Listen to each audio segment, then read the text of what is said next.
शुभ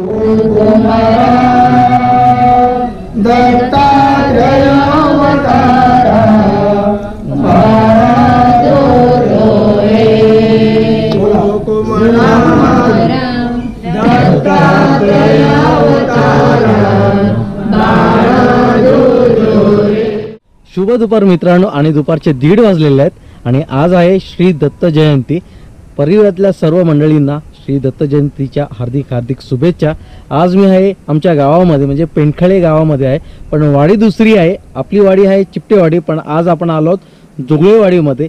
जोगळेवाडीमध्ये आहे ना, दत्त जयंती चांगल्या प्रकारे साजरी केली जाते, पण आयुष्यामध्ये कधी आलो नाही गावी दत्त जयंतीला। पहिल्यांदा आपण आज बघणार आहोत जोगळेवाडीतली दत्त जयंती कशी साजरी केली जाते। चला मग मंडळी, आता आपण जाऊया जोगळेवाडीमध्ये। गाडी तिथे पार्क केलेली आहे आणि आपल्याला हा भाऊ भेटलेला आहे। भाऊ, तुझं नाव? पृथ्वीकांत धरपे। तर हा धरपे बाबा भुईमध्ये राहतो। तर हा आलाय गाडी घेऊन आणि बाकीची मंडळी खाली गेलेत। आणि इथे तुम्ही बॅनर बघू शकता, श्री दत्त सेवा ट्रस्ट मुंबई आणि मुक्काम पोस्ट पेंडखळे जोगळेवाडी तालुका राजापूर। मस्त वाटतंय बघून। आणि आता इथून आपण आतमध्ये जाणार आहोत। डेकोरेशन मस्त केलेलं आहे, चल जाऊया आतमध्ये। पहिल्यांदा असं मी बघतोय आयुष्यामध्ये, कधी असं आलो नाही गावी दत्त जयंतीला आणि एवढं मोठा उत्साह केला जातो। पण आता कोरोनामध्ये आता लोक कमी आहेत, सगळे मुंबईला असल्यामुळे। आणि शेणाने सारून घेतलंय, त्याच्यावरती रांगोळी काढलेली आहे।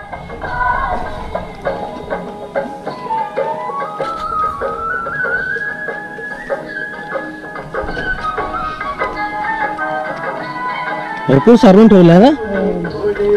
वरतून जी सुरुवात झाली आहे ना शेणाने सारवायची, ते खालपर्यंत आहे आणि इथे मंदिर आहे। हो, परंपरा जपत आलेत।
समोर तुम्ही बघताय ना, तिथे महाप्रसाद चालू आहे, म्हणजे सर्वजण मंडळी आता जेवत आहेत। इथे पण भरपूर जण आहेत आणि इथून आता आपण आतमध्ये जाणार आहोत आणि पूर्ण मंदिराची माहिती घेणार आहोत बाबांकडून।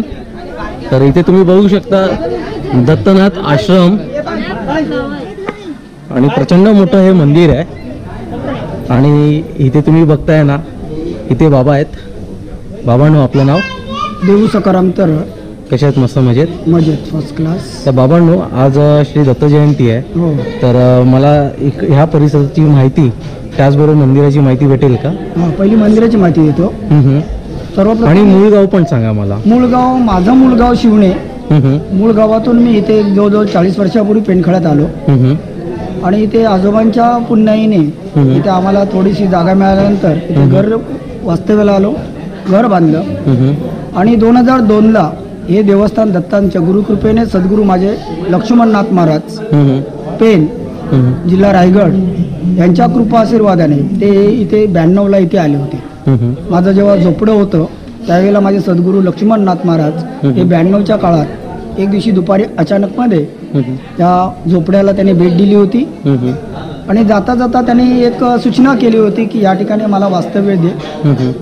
आणि त्याच्यानंतर मग 2002 पर्यंत ते काही शक्य झालं नाही. 2002ला या ठिकाणी एक साधंसं मंदिर बांधण्याचा संकल्प केलेला. ते मंदिर म्हणजे होतं पत्र्याचं शेड बांधणं आणि चौकावर एक दत्तांचा फोटो लावण्याचा संकल्प होता. परंतु काम करत असताना असा एक चमत्कार घडला. या ठिकाणी काम करत होतोय, चौथऱ्याचे चिरा लावत होते दगड. त्याच वेळेला एक वाटसरू इथे रस्ता चुकल्यामुळे तो इथून बांधावरनं वरती चढत आला आणि आम्ही इथे काम करत असताना त्याने विचारलं, हे तुम्ही काय करताय? तर म्हटलं नाही, दत्त मंदिराचा एक छोटासा पाया घालायचा विचार चाललाय. तर ते बोलले, तुम्ही असं का पत्र्याचं करताय? तुम्ही मटेरियल द्या, मी हे मंदिर पूर्ण बांधून देतो, तुम्ही मला काय देऊ नका, अशा प्रकारचं त्या व्यक्तीने सांगितलं. ती व्यक्तीचं नाव आता आमच्याकडे श्रुत आहे. ते व्यक्ती होती पालीतली कलमटे, एक छोटीशी थिंगूशी एवढीशी व्यक्ती, माझ्यापेक्षा जो कमी उंचीची होती. आणि अचानकपणे ते येऊन त्यांनी हे मंदिर 1 रुपया न घेता त्यांनी आम्ही फक्त मटेरियल घेतलं आणि हा आकार त्यांनी तयार केला कळसासहित. अरे वा. काही न करताना. हा पहिला चमत्कार इथला. दुसरा चमत्कार नंतर आमचं संकल्पनाच नव्हती की मूर्ती बसावी. परंतु मुंबई शहरात गेल्यानंतर तिथे काही माझे सहकारी, काही पक्षाचे, शिवसेना पक्षाचे काही नेते मंडळी माझ्या परिचित असल्यामुळे एक दिवशी शाखेत बसलेला असताना माझे नगरसेवक, माझे शाखा प्रमुख साळवी म्हणून होते. त्यांनी म्हटलं, बुवा का टेन्शनमध्ये आहे? कारण मी मार्गस्थच 1989 पासून आहे. 88ला मी उपदेश घेतला आहे, तिथपासून मी आहे मार्गस्थ. त्यामुळे मला बुवा म्हणून ही सगळीकडेच मानतात. माझ्या संप्रदायामध्ये पण तळेकर बुवा म्हणून मला नाव प्रसिद्धीला आहे. पण माझं मूळ नाव तरळ आहे, पण तिथे मला तळेकर म्हणून या बुवाने ओळखतात. तर तिथे त्यांनी विचारल्यानंतर म्हटलं, नाही हो, मला एक मूर्तीचं बघायची होती छोटीशी. त्यांनी कांदिवलीच्या हावेला असणाऱ्या मूर्तिकारांच्या दुकानात मला घेऊन गेले. तिथे त्यांना सांगितलं व्यापाऱ्यांना की यांना एक मूर्ती हवी आहे, तुम्ही कितीपर्यंत द्या? तर मग काही थोडासा चढाओढीचा व्यवहाराचा विषय आला, व्यवहार झाला. माझ्याकडे त्यावेळेला कोणत्याही प्रकारचे पैसे नव्हते. परंतु त्या व्यापाऱ्याने अगदी 2 महिन्याने राजस्थानवरून, जयपूरवरून ही दत्तमूर्ती 2 महिन्याच्या कालावधीच्या नंतर आणलेली आहे. मग ती मूर्ती आली. त्यावेळेचं काही ठराविक रक्कम जी एक नाम मात्र आम्ही त्यांना दिली आणि ती मूर्ती मग ती 2 दिवसांनी ह्या पेंडखळ गावात येऊन पोचली. दत्तांच्या 2002च्या दत्त जयंतीला तिची स्थानापन्न झाली आणि तिथपासून एक ह्या ठिकाणचा हा जो कार्यक्रमाची रूढ चालू झाली ती त्यावेळेपासून. दुसऱ्या वर्षी सप्ताह चालू झाला. 7 दिवसाचा सप्ताह असतो आणि 8व्या दिवशी दत्त जयंती असते. इथे 7 दिवस 5 घरी भिक्षा मागणं. दत्तांची एक जोळी आहे तिथे देवळात, ती जोळी 5 घरी फिरवावी लागते. ही संकल्पना त्या दिवसापासून चालू झाली. मग त्या 5 घडीच्या भिक्षेतनं जो काही धान्य जे काही येईल ते लोकांपर्यंत जावं ह्या भावनेतून अन्नसत्र चालू झालं. आणि अशा प्रकारे 8 दिवसाचं हे अन्नसत्र आता हे 19वं वर्ष आहे. अरे वा. दुसऱ्या वर्षी स्वयंभू दत्तांच्या 3 बाजूला 3 वृक्ष आले, वड, पिंपळ आणि औदुंबर. हे छोटे छोटे चिऱ्यावरती, जो चिरा असतो आपला घराचा, त्या चिऱ्यावरती एवढी एवढी रोपं दिसायला लागली. त्यांच्यावर सेन पडलेलं होतं. एकाच दिवशी 3 अशी दिसल्यामुळे आम्ही त्याच्यावर पाणी टाकून ते धुवून पाहिलं तर बघतात तर कोण म्हणतो औदुंबर आहे, दुसरा कोण म्हणतो पिंपल आहे. मग आता करायचं काय? तिथे जागा अपुरी होती. आमची ही जी आता औदुंबर जिथे स्थानावर आहेत ती मुळात ती भाताची मळी आहे आणि तिथून पायवाट होती, लोकांची रहदारीची पायवाट होती. आणि त्या पायवाटेवर मधोमध चिरा असल्यामुळे आता संकट आलो.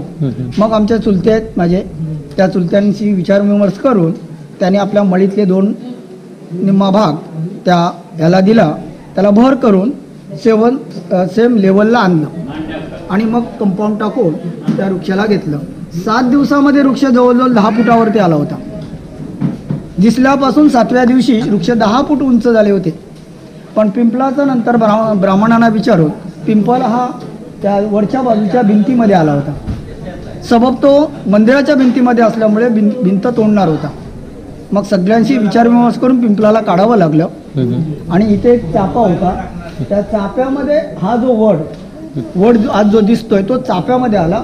चापा मरत गेला आणि वड वाढत गेला. आज त्याच वडाला वरती खोदकाम करून खालची कमीत कमी 10 फूट खाली टाकलं गेलंय. एवढं इथल्या स्थानिक लोकांनी ते केलं. आणि मग जे वरच्या जी आज वरती टेकडी दिसते त्या टेकडी उंचावर होता तो.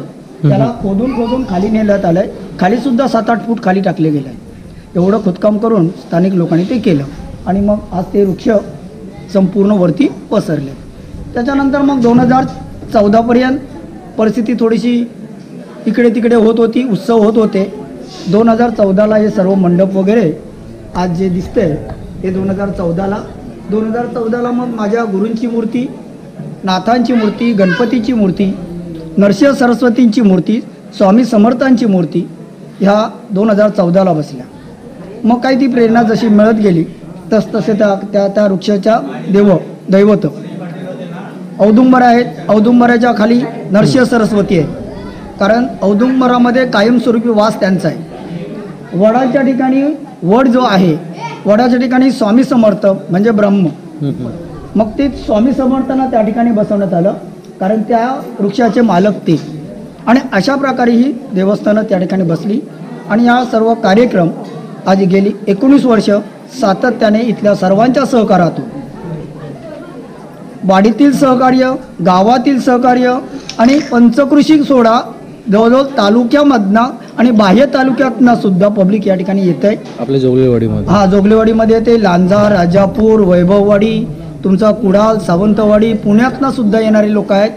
म्हणजे या ठिकाणी अनेक प्रकारचा भाविक भक्त येतो. त्याला समाधान मिळत आहे. इथे कोणत्याही प्रकारची अंधश्रद्धा नाही.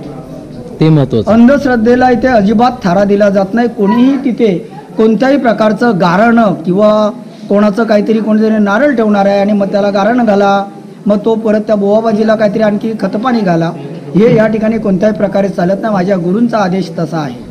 आणि गुरुच्या आज्ञेने जे जे प्रेरित होतं ते आपण या ठिकाणी चालू केलेलं आहे. इथली दर गुरुवारी पालखी मिरवणूक आहे, प्रदक्षिण आहे. पालखीची प्रदक्षिण आहे. 7 दिवसाच्या सप्ताहामध्ये 7 दिवस पालखी प्रदक्षिण आहे. आणि आज 8व्या दिवशी पालखी गावामध्ये प्रदक्षिणा जाते संकेश्वराच्या भेटीला. दत्तांच्या निमित्ताने दत्तजन्म उत्सव साजरा झाला. 6 वाजताना जन्म होईल.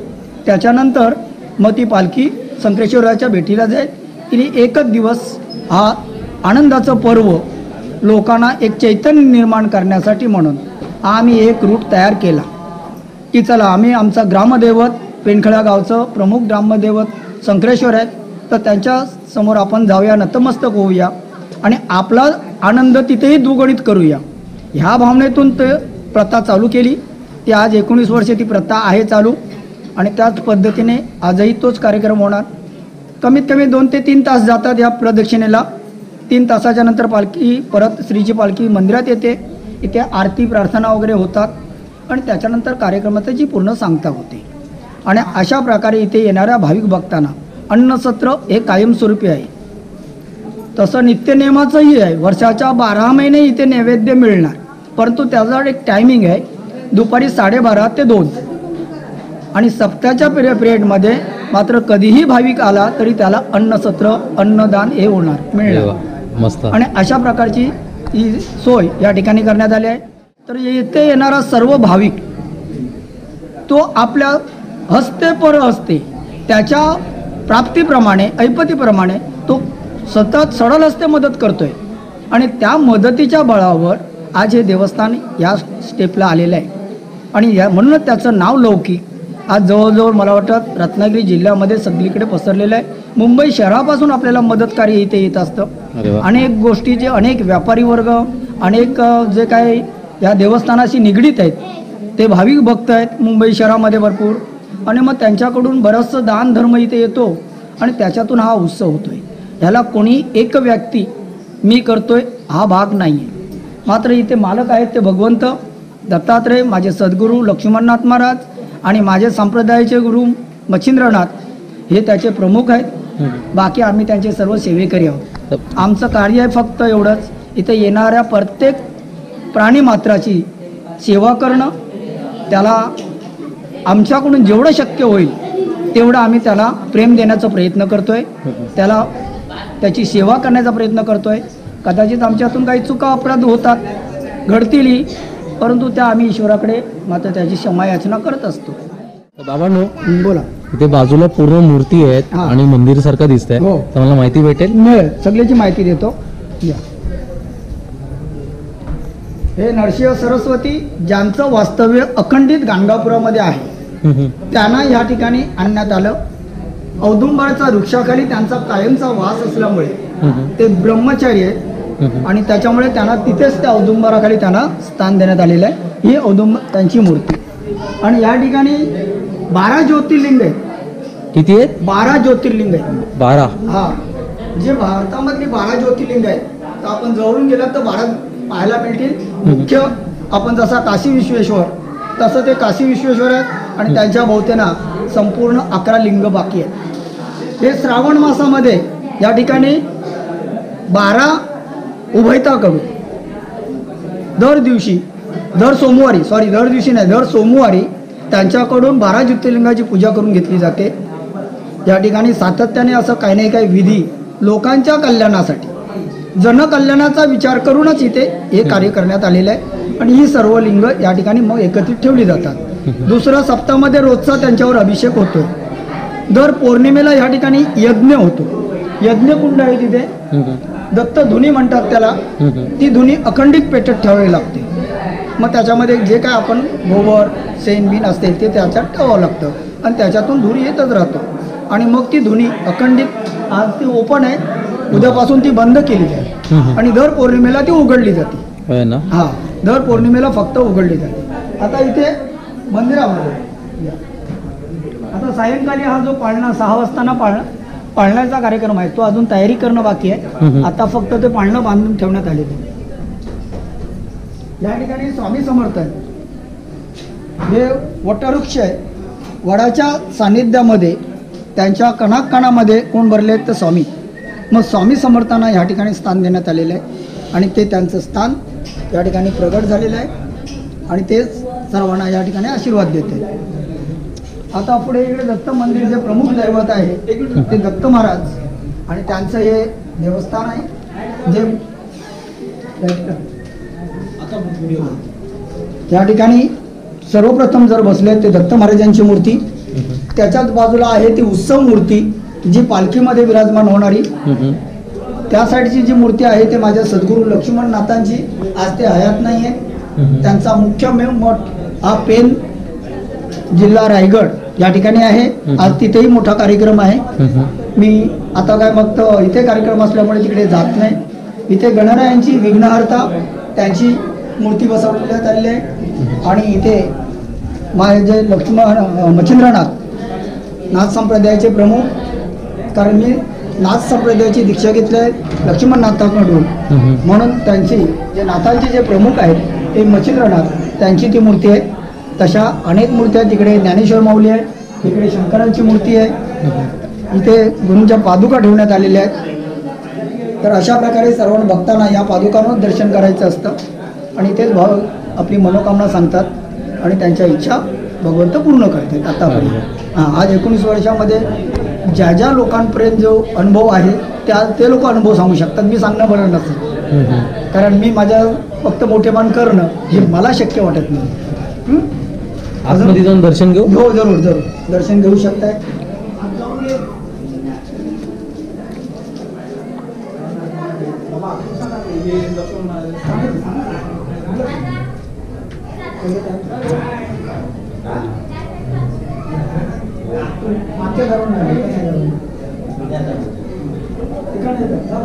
मंदिरामध्ये एवढे सर्व कार्यक्रम घेऊ शकत नाही, म्हणून या ठिकाणी महिलांसाठी, भगिनींसाठी हा दर वर्षाला हळदी कुंकूचा एक छोटासा कार्यक्रम या ठिकाणी राबवला जातो. आणि त्यासाठी आमच्या सगळ्या भगिनी स्वतः कष्ट करतात, स्वतः मेहनत घेतात. संपूर्ण सांगितलं, येणारा हा जो भाविक आहे हा नेहमी इथे कायमस्वरूपी सेवा देणारा असतो. कार्यक्रमात आत्तापासून सकाळपासून ते बी रात्रीपर्यंत. आणि मागचेही 7 दिवस इथला स्थानिक महिला, बाहेरून येणाऱ्या माझ्या भगिनी, ज्या महिला भगिनी आहेत त्याही सुद्धा, इथे कोणालाही कुठल्या प्रकारचं बंधन नाही. कोणी यायचं, कोणीही काम करायचं, की अमक्यानेच अमुक करावं अशी काही प्रथा नाही. ज्याला आवडेल त्याने ते काम करायचं. आणि अशा प्रकारे इथे येणाऱ्या प्रत्येक महिला स्वतःही काही कष्ट करत असतात, स्वतःही सेवा देत असतात. आता इथून तुम्हाला महाप्रसादाचा भंडाराही दाखवतो. महाप्रसादही तिथे चालतोय आणि तो अखंडित आज रात्री जवळजवळ 1 वाजेपर्यंत चालणार. ओके. आजच्या दिवसाला मग तुम्ही कधी जेवता? मी सर्वांचं जेवण झालं. सर्व बाल, शेवटचा माणूस ज्याला म्हणतात, कोणी उपाशी राहू नये. कारण माझ्या गुरुची एक शिकवण आहे, स्वतः कष्ट कर, दुसऱ्याला सुख दे. आज जर एखादा व्यक्ती जर इथून उपाशी जात असेल तर त्या भगवंताचं सत्व जातं. हे आम्हाला शिकवलं गेलं आहे की जर सत्व जात असेल तर आपण उपाशी राहिलेलं उत्तम आहे. तो आधी पहिला जेवू द्या, मग तो प्राणी मात्र कोणी असू द्या त्यालाही जेवण घाला. त्याला जेवण घातल्यानंतर शेवटचा, आता रात्री 12 वाजेपर्यंत काही कार्यक्रम असल्यामुळे रात्रीसुद्धा जेवण आहे. मग ती लोकही जेवणारे असतात.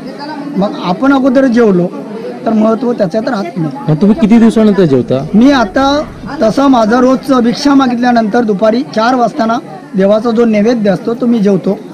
असे करून माझे 8वा दिवस आजचा. आज पूर्ण उपवास.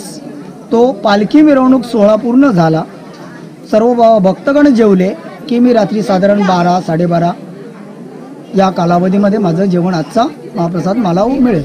अरे वा. हे असं. आणि त्याला त्या भगवंताने शक्ती दिलेली आहे. काय शारीरिकदृष्ट्या मी तेवढा कमजोर आहे, शारीरिकदृष्ट्या सक्षम नाही आहे, परंतु ही शक्ती त्या भगवंताने दिलेली आहे. आज गेली कित्येक वर्ष मला शुगरचा त्रास आहे, तरी सुद्धा तुम्ही उपवास ठेवता? हा. इतर दिवशी मी कधीही 1 तास उपाशी राहू शकत नाही. फक्त हेच 7 दिवस काय वर्षातून दिले जात आहेत, ती ईश्वराची लीला असेल, त्या भगवंताची कृपा म्हणावी लागेल. आणि तो संपूर्ण 7 दिवस उपवास करा, काही खा नका खाऊ, भुकेचा काहीच संबंध नाही. असा हा दर वर्षाचा गेली 19 वर्षाचा कार्यक्रम आतापर्यंत चालू आहे. स्थानिक लोक जे भंडारा घालणारे लोक आहेत, आम्ही फक्त नाम मात्र नियोजन करतोय, पण खरी मेहनत आमच्या कार्यकर्त्यांची. बरोबर आहे. आज तिथे जेवण करणं, आपण थोडासा भंडाऱ्याच्या ठिकाणी बघा कसं काम करतो. आमच्या या भंडाऱ्याचे सगळे आचारी लोक पण जरा येऊ द्या. बघा, हे सगळ्या देवस्थानाच्याच वस्तू आहेत, काही भाड्याच्या नाही आहे. काय म्हणताय? ह्या ज्या ठिकाणी हा जो भंडारगृह आहे, या भोजन कक्षामध्ये सुद्धा ज्या ज्या वस्तू दिसतील ह्या देवस्थानाच्याच आहेत. इथले हे सगळे आचारी अति मेहनत करून आज दर वर्षाला 8 दिवस इथला महिला भगिनी, इथला पुरुष वर्ग, स्थानिक आमच्या जोगलीवाडीतला प्रत्येक माणूस त्याच्या त्या परीने पूर्णत्व मेहनत करतोय. या आगीशी एवढं महाप्रसाद तयार करणं हे सर्वात मोठं श्रेष्ठ कारण पुण्याई त्यांची आहे. आम्ही फक्त नामधारी आहोत. आम्ही एखादी कुठली तरी वस्तू उपलब्ध करून देतोय, परंतु अन्न घालण्याची क्षमता आमच्यात नाही आहे. आणि ते कार्य ही लोकमंडळी करते. कारण ह्यांना पहिला सलाम. संपूर्ण भंडाऱ्याचं हे आहे. आणि त्यासाठी या भंडाऱ्यासाठी ज्या 2 खोळ्या ठेवण्यात आलेल्या आहेत तशा 3 आहे, परंतु एक बंधू राहतात माझे. हा जे ही जागा निर्माण करण्यात आली आहे ही फक्त देवस्थानाच्या भंडारा अधिक येणाऱ्या पै पाहुण्यांसाठी किंवा एखादा भाविक येतो त्याला राहण्यासाठी ही सुविधा करण्यात आलेली आहे. आस्ते आस्ते चालू आहे अजून अनेक गोष्टी, पण आत्तापर्यंत ज्या चालू आहेत, काही शौचालय आहेत, काही बाथरूम आहेत, त्यांना पाण्याची सुविधा झालेली आहे. इथे 24 तास पाणी आहे. म्हणजे अशा सुविधा या ठिकाणी करण्यात आलेल्या आहेत. म्हणजे आम्ही अपेक्षित करतो की काही दिवसांनी हे स्थळ पर्यटन स्थळ सुद्धा होऊ शकेल, धार्मिक स्थळ मोठं होऊ शकेल, झालं पाहिजे आणि जागृत होऊ शकते. जर अनेक ठिकाणी हे जेव्हा जाहिरात जाणार, जेव्हा जेव्हा टीव्हीवर जाणार, कुठेतरी मीडियाला जाणार, त्यावेळेला ते होणारच आहे. त्यावेळेला आम्ही असू किंवा नसू ते आम्हाला माहिती नाही, परंतु हे जागृत देवस्थान सगळीकडे प्रसिद्धीला होईल एवढी आशा तर आम्हाला आहे. आणि आमचे सद्गुरू ते पूर्णत्वाला नेतात. आणि अशी अवस्था ते आहेच, कारण एका अनेक डोंगराच्या मध्ये शहरापासून कित्येक किलोमीटरवरती असणारं, एका कोपऱ्यात असणारं हे देवस्थान, त्याची एवढी मोठी प्रसिद्धी आहे. आणि एवढा भाविक सगळीकडे येतोय, पूर्ण जिल्ह्यातून तर येतोय, मुंबई शहरापासून येतोय. आताही काही मुंबईचे मित्रपरिवार माझे आलेले आहेत अलिबागवरनं. ते इथे आता 3 दिवस या कार्यक्रमात थांबलेत. नंतर मग ते उद्या कार्यक्रमात संपला की उद्या मुंबईला जातील. मुंबईची बरीचशी मंडळी आलेली आहे. म्हणजे असंच या कार्यक्रमाला अनेक लोक ज्यांना जसा वेळ मिळतो त्या परीने आपापल्या परीने सहकार्य करतात. धन्यवाद.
संध्याकाळची तयारी चालू झालेली आहे.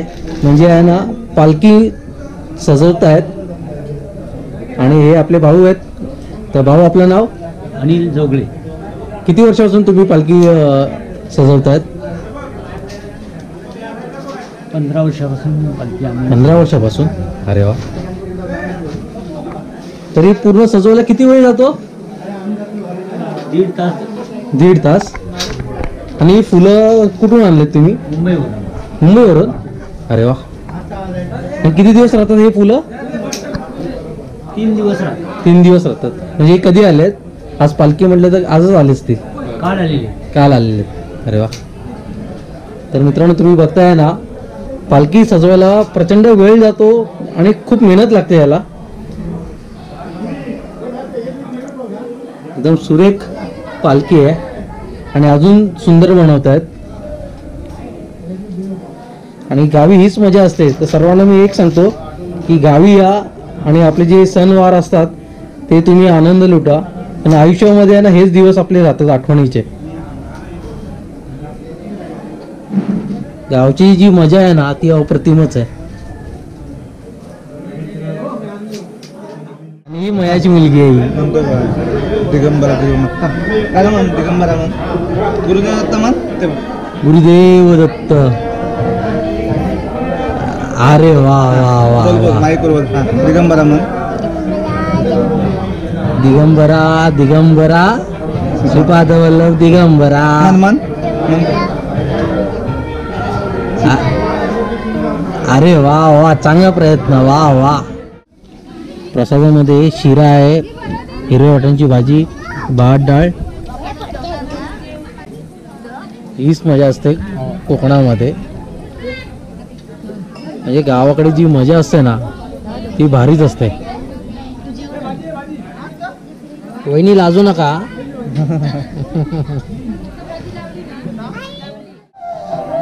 तर मंडळी, या जेवायला या, महाप्रसादाचा लाभ घ्या.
त्यांच्या आख्यानाचा एक अध्याय या ठिकाणी आपल्यासमोर सादर होतोय.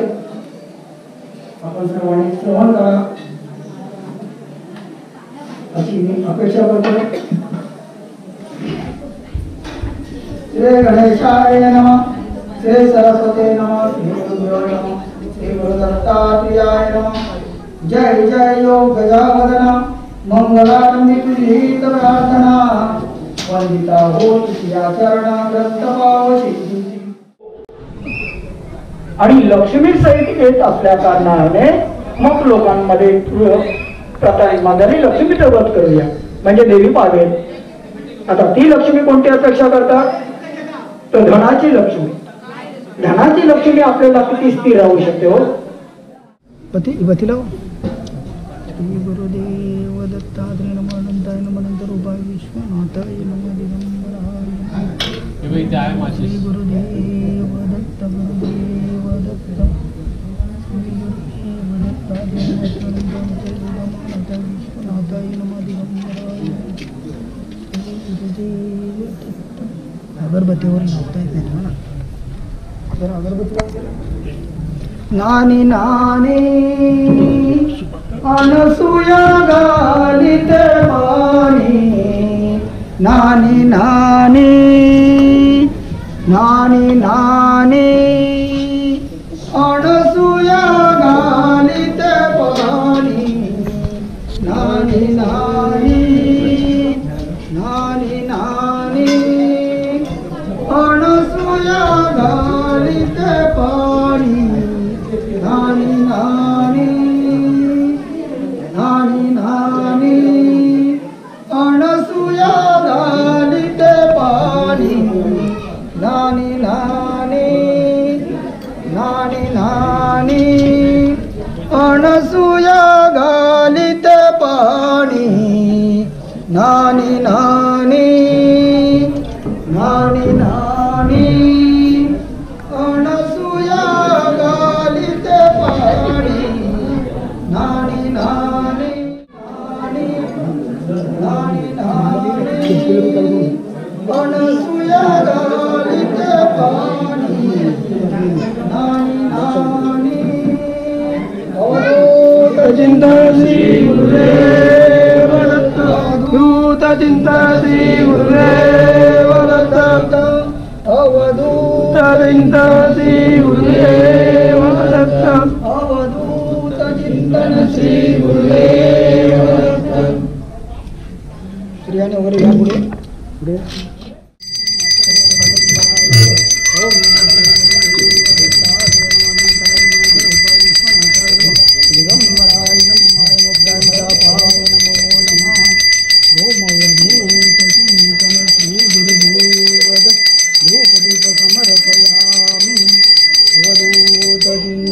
श्री गुरुदेव दत्त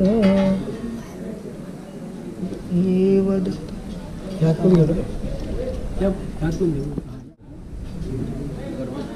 अवधूत चिंतन श्री गुरुदेव दत्त.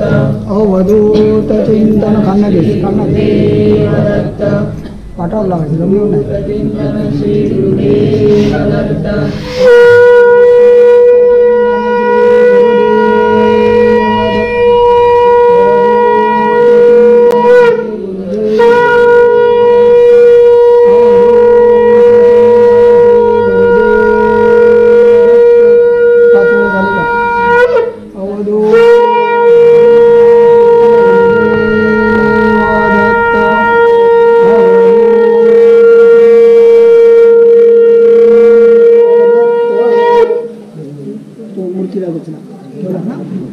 मूर्तीला अशी सावकाश मूर्ती उचला तूच उचलायची मला घे हातात घ्या तिच्या वाकडी करू नका अशी उभीच घ्या आरामात घ्या घ्या असं.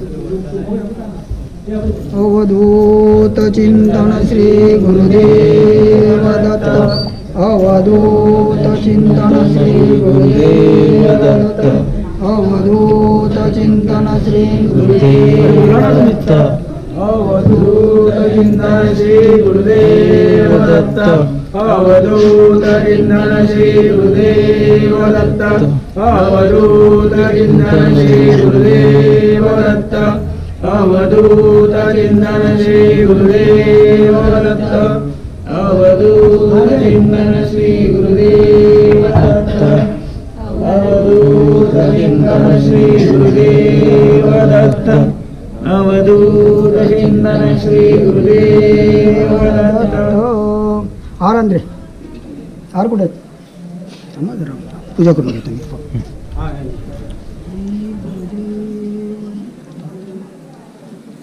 श्री गुरुदेव दत्त गुरुदेव दत्त गुरुदेव दत्त दत्तात्रेय नमः त्रिणंतानुसुतमानाथ विश्वनाथाय नमः दिगंबराय नमः मायमुक्ताय मदापाय नमः अवधूताय नमः अनंताय नमः अनंतरूपाय विश्वंभराय विश्वनाथाय नमः हरये नमः. ओम श्री अवधूत चिंतन श्री गुरुदेव दत्त दिगंबर. आता पाळणं कोण म्हणणार असं त्याने पुढे या. आता दत्तांची पाळणी घ्यायची आहेत. जो रे सो तुम्हारा दत्तात्रेय अवधूता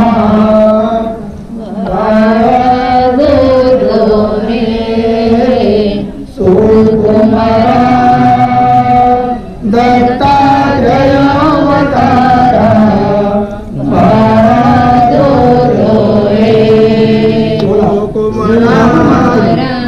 दत्तात्रेय अवतारा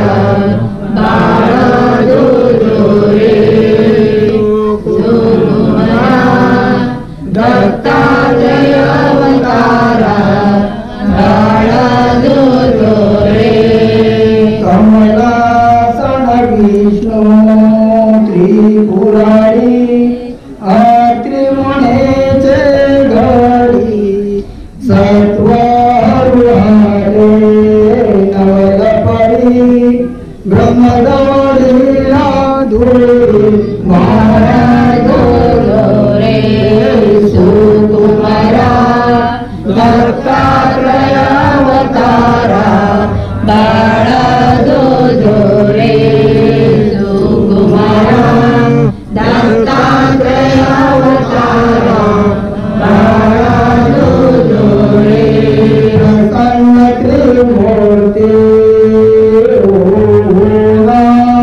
पुत्रत्वा पाहुणे हर्ष घालाचे त्रिभुवने राहे ऋषींचे सगणे बाळा जो रे सुकुमारा दत्तात्रेय अवतारा बाळा जो रे सुकुमारा दत्तात्रेय अवतारा बाळा जो रे पालक बालियला सालाचे निर्गुण ऋषीचे वंशी पुत्र जन्मला तुम्ही ऐसे उमजो जो रे दो तुम्ही ऐसे उमजो तमोरूप तू सदाशिव विश्रांती घे देवा तमोरूप तू सदाशिव विश्रांती घे देवा गणीय स्वरूपी तू आता संवारिता विश्वा गणीय स्वरूपी तू बाबा संवारिता विश्वा जो रे जो तुम्ही ऐसे उमजो जो रे जो तुम्ही ऐसे उमजो विष्णु सात्विका तू अंतर दैत्याचा संहार विष्णु सात्विका तू अंतर दैत्याचा संहार कलिता क्रमराशी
असेल त्याने 5 जणांनी फुलं टाका फक्त इथे.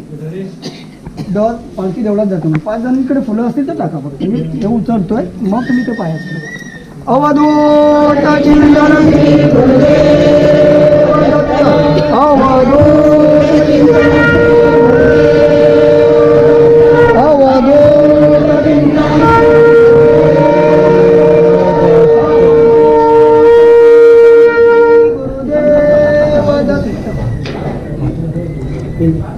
हा घट्ट बांध. कसं कसं काय ठेवलंय काय रे.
तुम्हाला हे समोर मंदिर दिसतं ना, हे आमच्या पेंडखळे गावाचं शंकरेश्वराचं मंदिर आहे. आणि इथे तुम्ही नंदी बघू शकता. मस्त लाइटिंग केलेली आहे इथे. आणि आता थोड्या मिनिटांमध्ये पालखी इथे येणार आहे. काय म्हणताय बाबांनो, बरं आहे ना? आणि हे मंदिर आहे ना, खूप खूप एकदम सुंदर आहे. आज खूप दिवसानंतर, खूप वर्षानंतर मी इथे आलो आहे या मंदिरामध्ये. आपण एक वेगळा व्हिडिओ नक्कीच बनवू या मंदिराचा.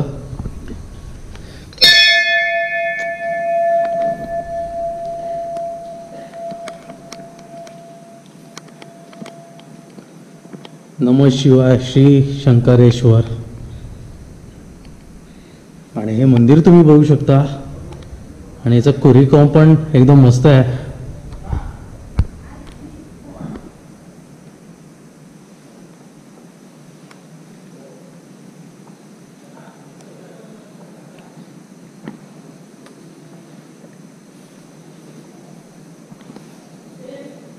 आणि गणपती बाप्पाची मूर्ती अप्रतिम.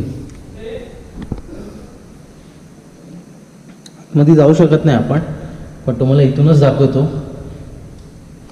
हे गाभारा पण एकदम खूप मस्त आहे.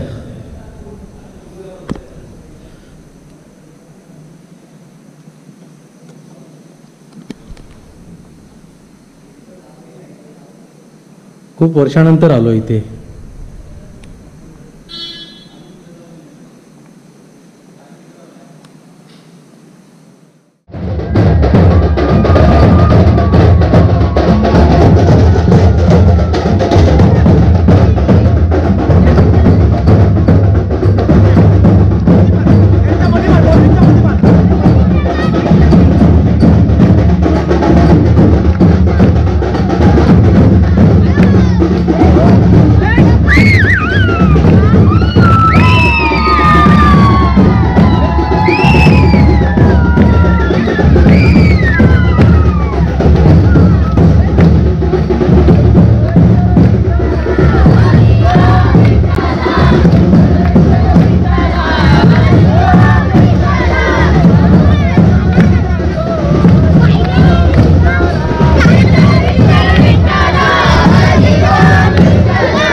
श्रीपादवल्लभ दिगंबरा दिगंबरा दिगंबरा श्रीपादवल्लभ दिगंबरा दिगंबरा दिगंबरा श्रीपादवल्लभ दिगंबरा दिगंबरा दिगंबरा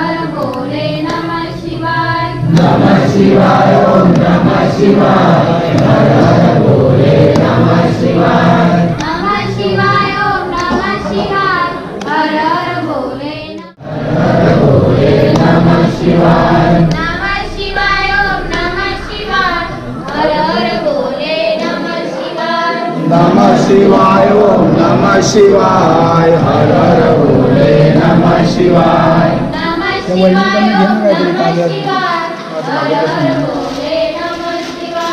नमः शिवाय ओम नमः शिवाय हर हर भोले नमः शिवाय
थोडंच द्या, एकदम थोडं दे.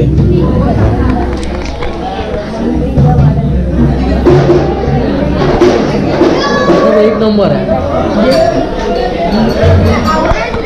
मला दुसरा एक प्रसाद येतोय, तोच आहे काय? गावी हीच मजा असते प्रसादाची. घेतला मी, हा घेतला. हो, हा घेतला. धन्यवाद. आता तीर्थ घेऊया.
मित्रांनो, तुम्हाला आजचा हा व्हिडिओ कसा वाटला आहे ना श्री दत्त जयंतीचा, तर प्लीज कमेंटमध्ये मला नक्कीच कळवा.